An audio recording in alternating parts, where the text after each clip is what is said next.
warahmatullahi wabarakatuh. Ang nyalo ay rato jala ko babato rekate ngasing apami Antoni kanaya sindrili. Jari baji ika pampuna kilangnya ribaji-baji. Apa batuan nakamami aneh.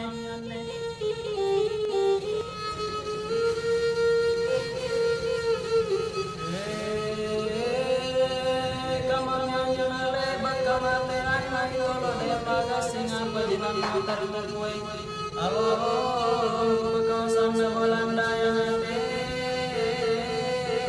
namun ikan apa yang dapat tulung.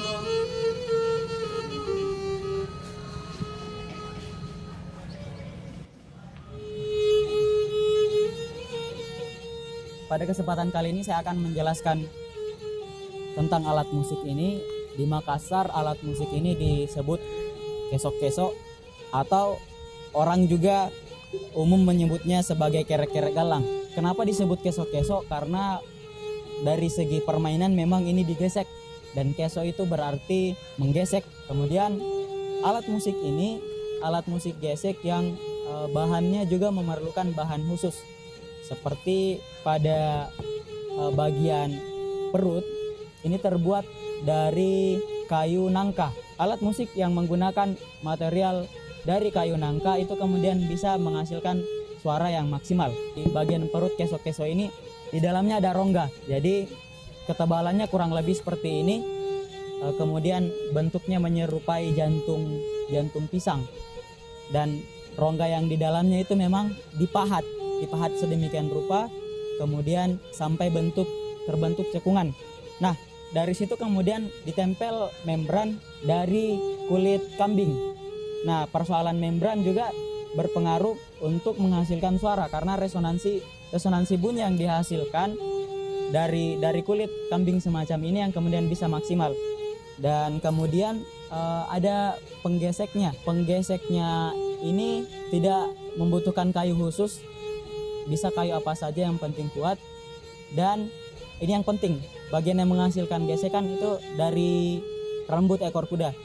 Jadi bunyi yang dihasilkan sebenarnya adalah gesekan antara rambut ekor kuda dengan senar tersebut. Kemudian karakter suara yang dimunculkan oleh kesok-kesok ini seperti ini. Nada dasar dan kemudian dimainkan dengan cara bertutur dan mendayu-dayu. Suara dari kesok-kesok ini lebih melengking. Tapi kalau kita dengarkan secara saksama, sebenarnya alat musik ini bagi saya mengajak kita bermeditasi. Khususnya kalau kita mendengarkan dengan baik pada situasi yang hening. Misalnya di hutan, di lembah, atau di puncak gunung, ataupun di dekat aliran sungai. Nah, yang unik juga bahwa alat musik ini digunakan tersendiri, tidak dipadukan dengan alat musik lain, tetapi memang dipakai untuk bertutur. Jadi sambil bermain alat musik, kemudian sambil menuturkan sindril yang berisi kisah-kisah legenda orang Makassar.